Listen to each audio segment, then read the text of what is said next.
Welcome to the Awakened Anesthetist podcast. I'm your host, Mary Roberts. I'm a certified anesthesiologist assistant living and working outside of Kansas City, Missouri. I created this podcast to give CAAs across the nation a place to come together and awaken to our profession's unique ability to create a life by design rather than default. That process can start by simply listening and engaging with this podcast. By doing so, you're already changing what's possible for CAAs, for you, for me, for all of us. I'm so thankful you're here. Let's jump into this episode and see what we can do together. Hello, Awakened Anesthetist community. This is your host, Mary Jean. I am a CAA living and working in Missouri, and I created this podcast really to spread the message of the CAA profession that I believe is most impactful, which is that our CAA profession has the power to create a dream life, to create a life by design rather than default.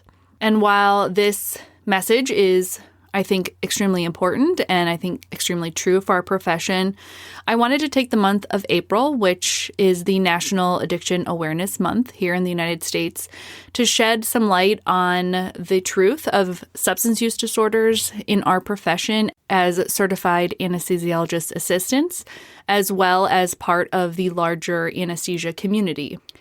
I first want to share just a little bit of backstory of what brought me here to speak on this platform, on this podcast about substance use disorders with you all. I became personally interested in substance use disorders during my own sort of transformation and investigation into who I am and what makes me me. I also was undergoing some therapy for past traumas and struggling to figure out what was next for me in my career, in my life. This all was kind of happening over the pandemic, but also before that. And there were big questions in my life that had been wrestling with for years. I also had a new mental health diagnosis during that time. And so I kind of fell upon this journey with substance use disorder stories and really identifying how I felt very much like people who have substance use disorder stories or stories of addiction. And I just kind of took a deep dive, and through that dive really saw so many similarities between myself and then larger similarities between myself as a CAA. So things that make me unique to being a CAA or an anesthesia provider. And I, like the rest of America in 2020, was first kind of understanding first the impact of the national opioid epidemic on our country. And that story was getting so much more pronounced in media, and I was hearing things that really resonated with me, and I could understand what they were talking about when they were talking about potent opioids and oxycodone and just some of this jargon that landed more with me because I could understand that from an anesthesia provider's perspective. And then COVID hit. And when COVID hit, there was such a highlight on the deteriorating mental health and physical health of all healthcare workers, even before the pandemic. Just unfortunately, a lot of healthcare systems do not support a healthy healthcare worker. And so when COVID hit, all of the faults in the system really got deeper and wider, and all of the issues that were already present became more glaring. And so the combination of those two things happening at the same time, and also my own personal revelation that I was not dissimilar from people who have substance use disorders. And in fact, I could see a lot of triggers in my own life that just one or two different decisions could have led me down a different path than the path that I'm on now. So I really became invested in bringing this conversation to the larger CAA community. And you will find a bunch of wellness episodes and mindfulness episodes that were all spurred on by this unique journey that I've been on in my own understanding of who I am and how I came to identify who I was through some of these wellness practices, these mindfulness practices, as well as a whole bunch of other things and other work that I have done that I haven't shared on this podcast. So that's a little bit of the backstory with me and why I'm here talking to you about this now.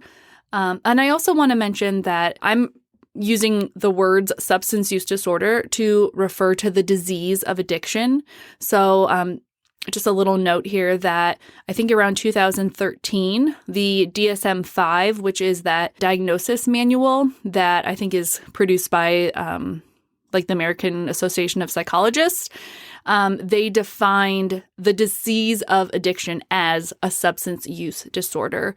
And so in this sort of reframing of what it means to have an addiction, there's this push to use substance use disorder. So that's why I'll be referring to addictions as substance use disorders, because that is the actual disease that we're talking about here.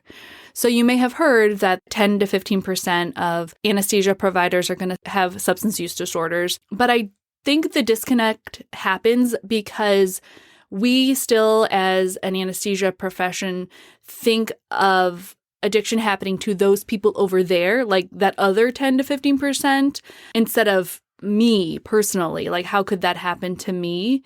And I think it's just an ongoing cultural distortion of what an addict, what someone who is suffering from the disease of addiction, what they look like. I mean, I think our culture has painted that person as, someone who's living on the streets, who is alone and dirty and has no one to help them or take care of them, not the high-functioning, perfectionist anesthesia provider who shows up to work early and stays late and is always willing to work your extra shifts and who's gregarious or maybe at the top of their class or the smartest person in the room. And so because there's such a huge disconnect between what our culture has raised us to believe of what an addict is versus the reality of who we think we are, we don't see ourselves as someone who could contract that disease. And so what I really want to do with this episode is introduce you to two different anesthesia providers who share very openly and very vulnerably their own struggle with the disease of addiction. And they do this on two other podcasts that I'm going to link in my show notes. So wherever you're listening to this podcast now, if you go down to the show notes or the notes for this episode, you're going to find 3 links. The first one is to an episode on Beyond the Mass podcast, which is a CRNA podcast that covers a variety of CRNA professional subjects. And in September of 2020, they released episode 92, which is a conversation about substance use disorders with Jack Stem, who is a former CRNA who struggled with an addiction to opioids. And he very openly shares how that addiction started, what it looked like in real time, like in terms of being an anesthesia provider. And he shares where he is now with his disease and what he's done with his life since going into rehab.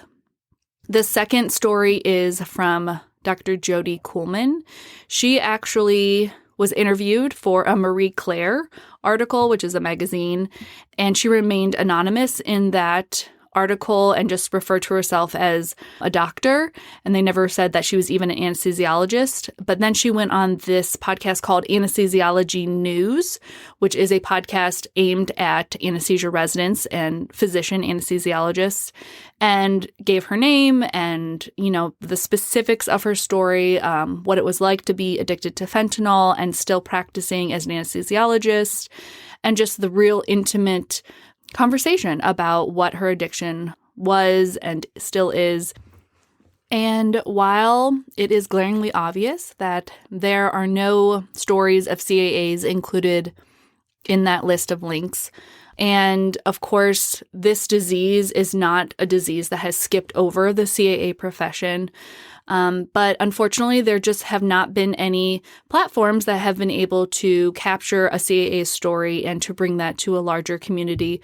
I wanted to specifically say that just because people aren't talking about us or capturing our stories does not mean that our stories are any less relevant or any less true or any less significant, and that we matter just as much as any other anesthesia provider. We deserve to hear resources that are aimed for CAAs, that are spoken by CAAs, and I want this podcast to be part of that first effort to create resources that are directly meant to be heard by CAAs. But unfortunately, we're not all the way there yet. And for now, I want us to take the stories that are still relevant to us in our close colleagues of an anesthesiologist and a CRNA, and use that to see ourselves, to hear ourselves. When you're listening to their stories, I want you to think, how are they like me? And how am I like them? There is so much work still to be done in educating our profession as CAAs and also as the larger anesthesia community. But I do think there has to be a step one. And I'm hoping that this podcast today serves as one of those beginning steps.